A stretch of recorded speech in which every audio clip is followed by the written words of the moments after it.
آپ اس میں عربی ڈالیں ترجمہ بھی آ جاتا ہے, اب تو مسئلہ ہی کوئی نہیں. بہرحال یہ انہوں نے کیا, یہ میں اس لیے بتا رہا ہوں کہ کسی للو پنجو کا ترجمہ کیا ہوا نہیں ہے, باقی عربی ہے, جس کو شوق ہو وہ دیکھیں. عربی میں اردو میں ترجمہ ہوا, اس کے بعد اس کا ہندیوں میں ترجمہ کیا. ہمارے بھائی ہیں, پروفیسر ہیں انڈیا کے اندر, ٹھیک ہے, انہوں نے اپنے شوق سے کیا, وہ بھی اہل حدیث ہیں ماشاءاللہ. یعنی اہل حدیث عوام جو ہے نا الحمدللہ, اور میں یہ علماء بھی کہہ سکتا ہوں, ٹھیک ہے, اہل سنت میں سے وہ ٹاپ آف دا لسٹ میں ہے. میں ان سے اس لیے محبت کرتا ہوں, وہ حق کی آواز کی پشت پہ کھڑے ہو جاتے ہیں. یہ وہ باتیں ہمارے بعد نہیں اہل حدیث لارے لپے میں آ جاتے ہیں مرزا جی کے, یہ ہیں وہ باتیں مرزا جی کی, یہ لارے لپوں میں آ جاتے ہیں. ابھی ذرا سنیں بات کا نا. اس کا اردو میں ترجمہ کیا ہے ہمارے وسیم بھائی نے, پروفیسر ہیں انڈیا کے اندر. پاکستان میں ایک اہل حدیث کے عالم تھے, مرزا جی نے نام نہیں لیا ان کا, لیکن انڈیا والے وسیم بھائی کا نام لے دیا. وسیم بھائی کے پیچھے کوئی پڑا,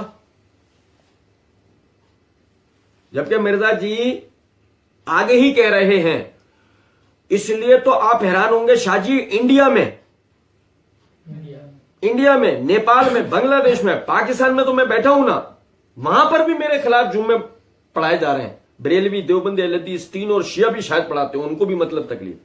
کہاں؟ انڈیا میں. تو مرزا جی سے کوئی پوچھو, مرزا جی آپ نے وسیم بھائی کا نام لے دیا انڈیا میں, تو ان کے پیچھے نہ پڑ جائیں لوگ. نہیں پڑے تو پاکستان والے کے پیچھے کیوں پڑتے ہیں؟ سارے کے سارے رسیاں ہیں, کوئی بھی ان میں سے سانپ نہیں. یہ مرزا جی کے جادو ٹونے کو سمجھے.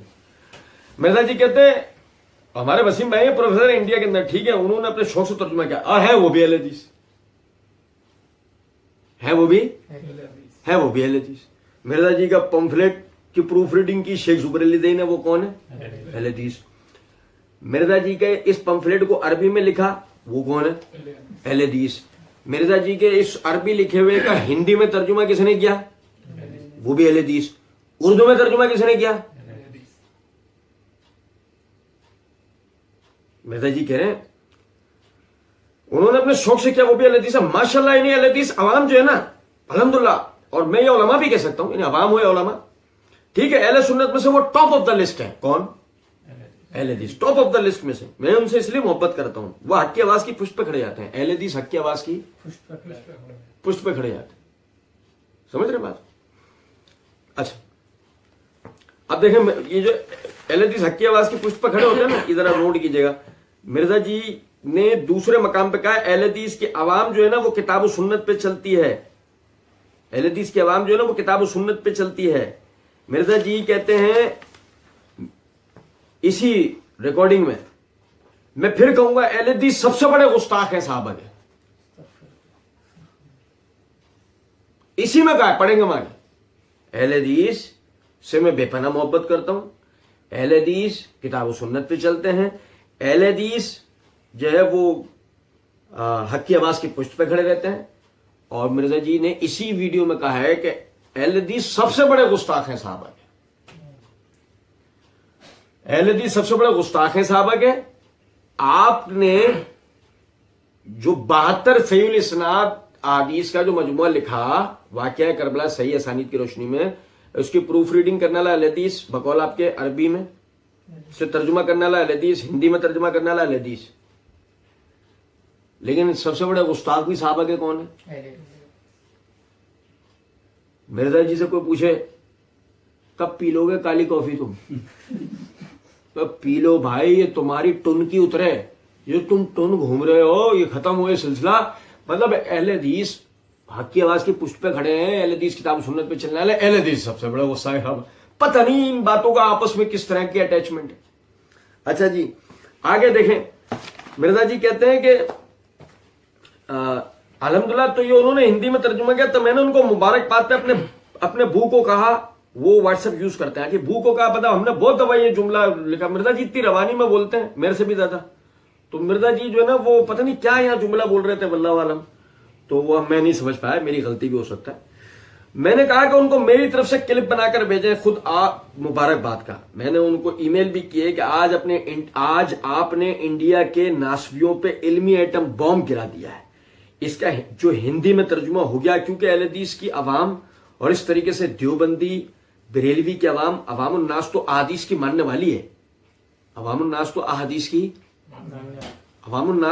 کی ماننے والی ہے. وہ تو اپنے علماء کا گریبان پکڑے گی, وہ اپنے علماء کا گریبان پکڑے گی. مرزا جی سے کوئی بولے مرزا جی یہ کہا تھا دربار میں, ایک تو یہ بات, پھر دوسری بات سنے ذرا, پھر دوسری بات یہ آپ کو کیا ہو جاتا ہے. اچھا اس سے اسکرپٹڈ لوگ ہیں, اس کو اسکرپٹ لکھ کے دینے والے, اس سے جو یہ رٹوا کے اس سے جو ڈائلگس بلوا رہے ہوتے ہیں وہ بھی یقین کرو پتہ نہیں کیسے لوگ کر رہے ہیں. رسل تو کروایا کریں اس مرزا سے, کیا بولتا چلے آتا ہے, پیچھے کچھ بول رہا ہوتا, آگے کچھ بول رہا ہوتا. اہل حدیث کی عوام اس طریقے سے, دیوبندی بریلوی کی عوام الناس تو احادیث کے ماننے لے, وہ اپنے علماء کا گریبان پکڑے گی.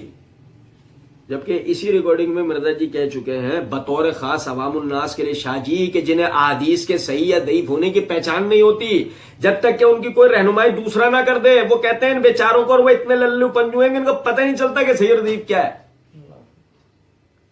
مرزا جی عوام تب یہ ہے جس کو تم بتا کے آ چکے ہو, عوام تو بیچاری غریب یہ ہے, اور بلکہ عوام تو وہ ہے کہ جس کو آپ تفسیر قرآن لیکچر نمبر 312 میں کہہ چکے ہیں کہ آج کے کمزور مسلمان کو آپ بینیفٹ آف ڈاؤٹ دے سکتے ہیں, اس کو پتہ نہیں, اس کو تو جو ٹوٹا پھوٹا دین پہنچا.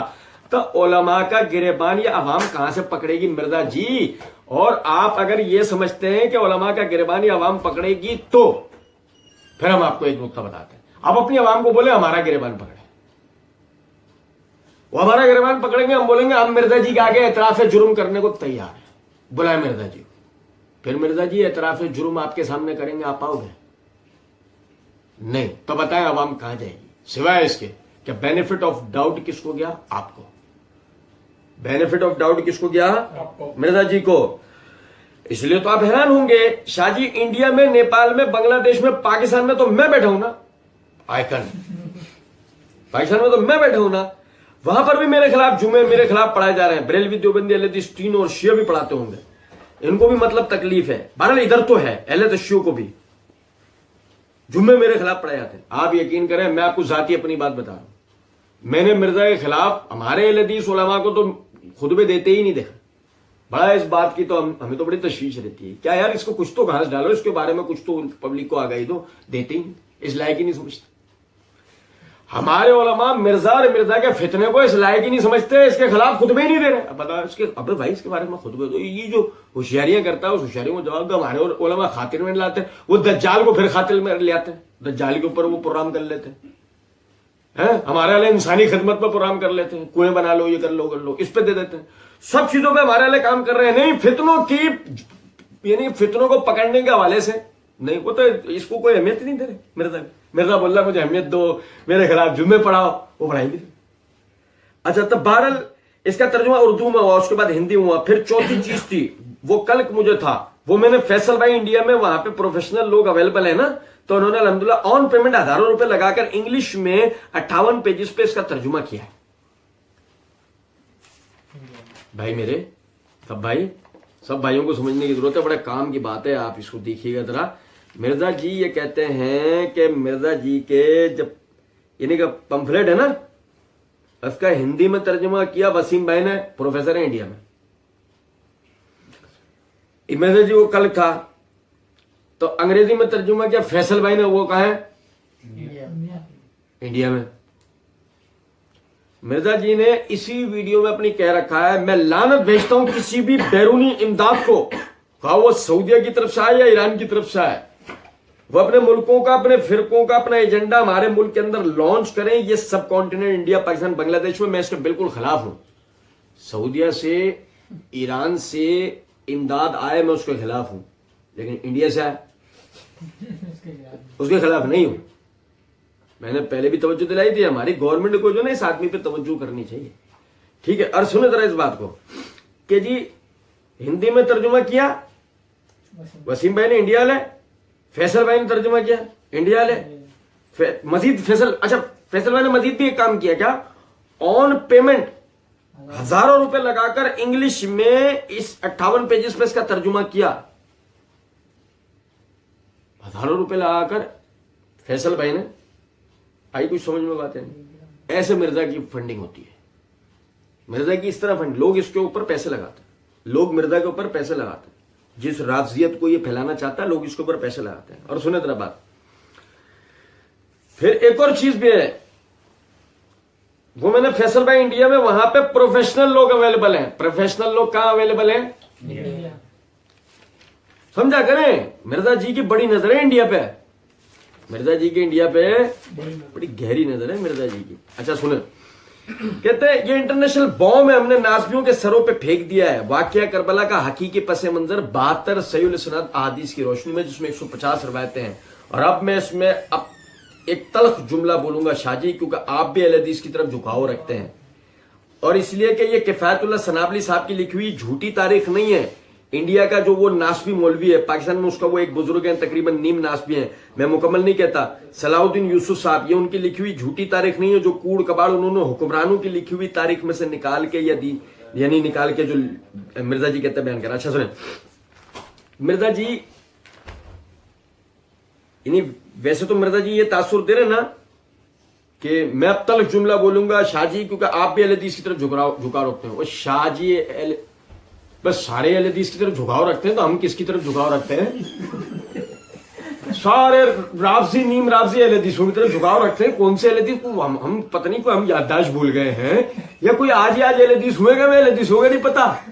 سنیں ذرا بات کو. بہرحال مرزا جی کہتے ہیں کہ یعنی کہ یہ اس لیے کہ یہ کفایت اللہ سنابلی صاحب کی لکھی ہوئی جھوٹی تاریخ نہیں ہے. انڈیا کا وہ جو ناسبی مولوی ہے, پاکستان میں اس کے وہ ایک بزرگ ہے, تقریباً نیم ناسبی ہے, میں مکمل نہیں کہتا, صلاح الدین یوسف صاحب, ٹھیک ہے, یہ ان کی لکھی ہوئی جھوٹی تاریخ نہیں ہے جو سے نکال گئے ہیں بھائی. اچھا, مرزا جی نے اپنی اسی ویڈیو میں کہا, انہوں نے مودودی صاحب پہ اعتراض کیا تھا کہ جی مودودی جو ہے وہ تاریخ لکھتا ہے. بالکل ٹھیک کیا ہے مودودی نے تاریخ لکھ کے. جب تم جھوٹی تاریخیں بیان کرتے ہو تو مودودی صاحب کو حق نہیں انہی اہل سنت کی کتابوں میں سے سچی تاریخ بیان کریں جو فٹ ان بیٹھتی ہے احادیث کے اندر. مرزا جی سے پوچھے, مرزا جی یہی کتاب ہے؟ ہاں یہی کتاب. مودودی صاحب نے انہی کتابوں میں لکھا ہے یہی کتاب ہے. ہاں, تو آپ نے تو کہا کہ یہ جھوٹی تاریخ ہے, حکمرانوں نے لکھوائی. مودودی لکھے تو جب یہ تاریخ صحیح, صلاح الدین یوسف لکھے تو جب یہ تاریخ کوڑ کباڑ حکمرانوں کی لکھائی گی. ہاں بھائی سمجھو کچھ بات کو نہیں. اچھا پھر آگے دیکھیں, اسی ویڈیو میں مرزا صاحب کہتے ہیں مولانا اسحاق صاحب اپنی طرف سے تو نہیں کہہ رہے, ابن کثیر میں بھی لکھا ہے, اسی طریقے سے اسود الغابہ میں بھی موجود ہے. یہ مرزا نے ایسے ہی کہا اسود الغابہ, یہ ہم وہاں پر پڑھیں گے انشاءاللہ, اور الاصحابہ میں موجود ہے, اور کتابوں کے اندر اہل سنت کی جو تاریخ کی کتابیں ہیں خلفائے راشدین کے اوپر, باقی اصحاب کے اوپر, اس میں یہ چیزیں موجود ہیں. اسحاق صاحب نے جو لکھا وہ اہل سنت کی تاریخ میں موجود ہے, اور وہ صحیح, وہ ابن کثیر نے بھی لکھا, سب نے لکھا. لیکن اگر وہی صلاح الدین یوسف لکھے یا وہ کفایت اللہ سنابلی لکھے تو وہ ناسبی, نیم ناسبی, کوڑ کباڑ, جھوٹی تاریخ, حکمرانوں کی لکھوائی ہوئی. میں ایسے تو مرزا جی کے لیے نہیں کہتا نا کہ جنوں میں بک رہا ہوں جانے کیا, خدا نہ کرے سمجھے کوئی, بگے جا رہا ہے پبلک. مرزا جی نے کمال کر دیا, مرزا جی نے کمال پتہ کس چیز میں کیا ہے؟ مرزا جی نے کمال صرف ڈرامے بازیوں میں کیا ہے. مرزا جی نے کامرشپ والی حرکت کی ہے, لینے کے بعد کچھ اور, دینے کے کچھ اور. مرزا جی کے اپنے لیے اصول کچھ اور ہے, دوسروں کے لیے اصول کچھ اور ہے. یہ تاریخ کی کتابیں جب کفایت اللہ سنابلی صاحب جیسے, صلاح الدین یوسف صاحب جیسے محققین بیان کرتے ہیں, مرزا جی کے گلے میں اٹک جاتی ہے نا, تو مرزا جی فوراً وہ بیوہ یتیم مسکین عورتوں کی طرح چوڑیاں توڑ کے ہائے ہائے ہائے ہائے کرنا شروع آتے ہیں. فوراً ہائے نے میرا قسم مار دیا, مرزا جی فوراً ہائے پینا شروع ہو جاتا ہے. اور جیسی باری آئے نا مرزا جی کے ابو جی کی, ناراض نہیں ہونے کی بات ہے. کیوں؟ کیونکہ مرزا صاحب نے اسی ویڈیو کے اندر کفایت اللہ سنابلی صاحب اور صلاح الدین یوسف صاحب کے لیے بات کہی ہے, دونوں باپ بیٹا ہیں. تو اگر ان دونوں کو باپ بیٹا بنانا بدتمیزی نہیں ہے تو ہم نے تو اسحاق صاحب کو آپ کے ابو ہی بولا ہے, باپ بھی نہیں بولا, فرق ہے. سنیں ذرا بات کو. اور کہتے ہیں کہ یہ حدیث ہے میرے محبوب صلی اللہ علیہ وسلم کی. میں کہتا ہوں انہوں نے خیالی پس منظر, خیالی پکایا ہے, خیالی پس منظر. ہم نے یہ احادیث لکھی ہیں. میرے بھائیوں ہماری پوری سیریز ہے معرفت الصحابہ و اہل بیت کی، اس کے اندر صحابہ کرام کے باہمی اختلافات میں تحقیق کا صحیح طریقہ ویڈیو ہے 27 نومبر 2020 کی، لازمی آپ سب بھائی دیکھیں، جنہوں نے وہ ویڈیو نہیں دیکھی وہ لازمی دیکھیں، کیونکہ یہ جو مرزا کا جو یہ دھوکے بازی ہے نا کہ جی انہوں نے جھوٹی تاریخ لکھی ہے، ہم نے احادیث لکھی ہیں، تو میں نے اس ویڈیو کے اندر بتایا ہے کہ احادیث کے نام پر لکھتے یہ بھی تاریخ ہی ہیں، اور اس تاریخ کو بخاری مسلم جیسی کتابوں سے روایت کر دیتے ہیں، اور اس یعنی تاریخ کو اپنے معنوں میں بیان کرتے ہیں۔ میں نے اس کے باقاعدہ وہاں پر ثبوت دیا، بعض شکوک و شبہات کا وہاں پہ اللہ کی دی ہوئی توفیق سے ازالہ بھی کیا ہے۔ تو لہذا یہ اس کا کہنا کہ ہم نے احادیث لکھی ہیں، میں دھوکہ دینے والی بات ہے، اور ہم یہ کہتے ہیں ان احادیث کا فہم یہ اپنے علماء سے صحیح کہتے ہیں، اپنے علماء سے یہ پوچھ کر چلیں، ان کو کہیں ہم نے یہ احادیث لکھ دی ہیں، ہمارا کام تو یہی تھا جو شیخ زبیر صاحب نے بھی آپ کو نقوی صاحب کہا تھا کہ علی کا کام تھا کہ حدیثیں لکھ دی ہیں، میں نے فہم تو لکھا ہی نہیں ہے اس کے اوپر، تو یہ فہم ان کے سامنے خود اپنی پبلک کو اس کے اوپر درس دے لیں بس، یہ اپنے پبلک کو اس پر درس دے لیں بس، یہ ہماری آخری بات، اس کے بعد ہم آگے کنٹینیو کریں گے۔ سنیں ذرا بات، مرزا جی کہتے ہیں کہ ان احادیث کا فہم یہ اپنے علماء سے پوچھ لیں، ان احادیث کا فہم یہ اپنے علماء سے پوچھ۔ ہم کہیں گے مرزا جی آپ نے اسی ویڈیو کے اندر تو کہا ہے کہ عوام وہ علماء پر اعتماد نہیں کرتی ہے، عوام علماء پر آپ کی عبارت ہے، آپ نے اسی ویڈیو کے اندر باقاعدہ یہ بات کہہ دی ہے کہ آپ نے یہ بات لکھی کہ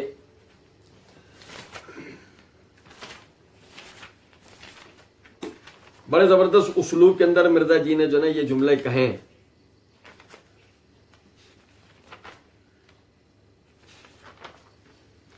میرے بھائیوں آج سوشل میڈیا کا دور ہے، میڈیا گائیڈڈ لوگ ہیں، لوگ جو ہیں وہ علماء کی تقریریں نہیں سنتے، وہ ان سے متنفر ہیں، جمعے والے دن بھی بالکل اینڈ پہ پہنچتے ہیں، اور ویسے ہی علماء نے اپنا کریکٹر بھی اس طریقے سے ریپرزینٹ کیا ہے کہ وہ ان پر اعتماد نہیں کرتے۔ تو مرزا جی سے کوئی پوچھے گا مرزا جی آپ ہی نے تو شروع میں کہا علماء پہ عوام اعتماد ہی نہیں کرتی، تو آپ ہی کی سنے گی؟ آپ جو چورن بیچیں گے وہی کھائیں گے لوگ؟ اچھا ان کو کہا ہم نے یہ احادیث لکھ دی ہیں، ہم نے یہ احادیث لکھ دی ہیں، مروان کا ذکر آپ مرزا جی جہاں لکھتے ہیں وہ حدیث ہوتی ہے، چاہے پہلے بخاری سے لکھو یا مسلم سے، مرزا جی بولے وہ حدیث ہوتی ہے، بولے مرزا جی ڈوب کے مر جاؤ نا، جا کے کسی سے حدیث پڑھو نا، اصول حدیث علم حدیث کسی سے تو پڑھ لو جا کے۔ اب آپ یعنی ایک تابعی کو اگر رسول اللہ صلی اللہ علیہ وسلم کے زمانے میں بتاؤ اور اس واقعے کو حدیث بنا دو تو آپ سے بڑا جاہل جنگلی کون ہو سکتا ہے؟ سوچنے کی بات ہے۔ اچھا جی کہتے ہیں کہ شیخ زبیر صاحب نے بھی آپ کو نقوی صاحب کہا تھا کہ علی کا کام تھا کہ حدیثیں لکھ دی ہیں، بس شیخ زبیر صاحب سے ایک مرزا علی ہی ٹیلی فونک رابطہ نہیں رکھتا تھا، یہ بھی الگ سے رکھتا تھا بھائی، لیکن یہ پتہ نہیں لگا فرعون کی دربار میں کہا، یہ نہیں پتہ لگ رہا ہے، یہ بڑا مشکوک آدمی ہے۔ بہرحال اس کے اوپر تو یہ فہم ان کے سامنے خود اپنی پبلک کو اس کے اوپر درس دے لیں بس، اس کے اوپر یہ ہم مرزا جی کی بات پر پہلے عمل کر چکے ہیں، ہم نے معرفت الصحابہ و اہل بیت کے اوپر یعنی پورے دروس دیے ہیں اللہ تعالیٰ کے فضل و کرم سے، 10 موضوعات کے اوپر ہم نے تقریباً 4500 پر دروس جو ہے وہ بھائیوں کو دے دیے ہیں، یہ ریکارڈڈ جو ہے الحمدللہ یوٹیوب چینل پر ہمارے موجود ہے، محمدی لائبریری کے نام سے چینل ہے، فیس بک کے اوپر پیج ہے محمدی لائبریری کے نام سے، تمام بھائی اس کے اوپر دیکھ سکتے ہیں، اس کے اندر بنیادی جتنے علمی نکات ہیں صحابہ کی معرفت اور اہل بیت کی معرفت کے والے سے، اور اسی والے سے جو بنیادی جو ایسی باتیں ہیں جن کو اگر ہم سمجھ لیں، سیکھ لیں، پڑھ لیں تو یقین کریں جس طرح آپ نوٹ کر رہے ہوں گے کہ میں مرزا کو پکڑ رہا ہوں، ایسے مرزا جسے تمام لوگوں کو آپ بھی پکڑ سکتے ہوں گے اگر آپ نے وہ 10 نکات مکمل سن سمجھ سیکھ لیے۔ اللہ رب العزت توفیق دے، وما علینا الا البلاغ۔